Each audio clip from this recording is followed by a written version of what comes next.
আজ ইপিজেড আজমজি যারা ক্যাম্পে বসবাসরত উর্দু ভাষীরা তাদের উপরে অত্যাচার নিপীড়ন নির্যাতন চালাচ্ছে এবং আইনকে তোয়াক্কা না করে তারা সেখানে ফাইলিং করছে বিল্ডিং বানানোর জন্য। সেই ফাইলিং এর কারণে আমাদের ক্যাম্পবাসীরা আজকে আতঙ্কের মধ্যে আছে এবং প্রতিটা ঘর ক্যাম্পের দুই টুকরা হয়ে পড়ে যাচ্ছে। সেখানে যে কোনো মুহূর্তে একটা বড় ধরনের দুর্ঘটনা ঘটতে পারে। আমরা ইপিজেড কর্তৃপক্ষকে মাননীয় স্বরাষ্ট্রমন্ত্রী, ত্রাণ ও দুর্যোগ ব্যবস্থাপনা মন্ত্রী, মাননীয় প্রধানমন্ত্রীকে আমরা জানান দিতে চাই যে আমরা কত অবহেলিত হব। আমরা বিগত 54 বছর ধরে আমরা অবহেলিত হয়ে আসছি। আমাদের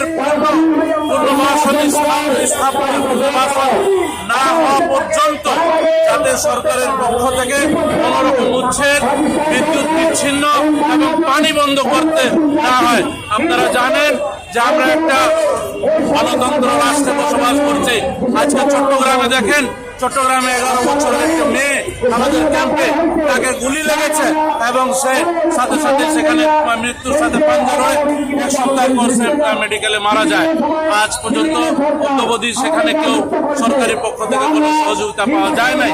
আমরা মাননীয় স্বরাষ্ট্রমন্ত্রীকে বলতে চাই যে এই সকল হত্যা এবং এরপরে যে শিশু হত্যা হয়েছে আমরা তার তীব্র নিন্দা এবং প্রতিবাদ জানাই এবং যারা হত্যাকারী তাদেরকে শনাক্ত করে অনতিবিলম্বে যাতে আইনের আওতায় আনা হয় এবং ক্যাম্পবাসীদের নিরাপত্তা দেওয়া হয়। আপনারা সারা বাংলাদেশে কতজন আছেন বলতে পারবেন?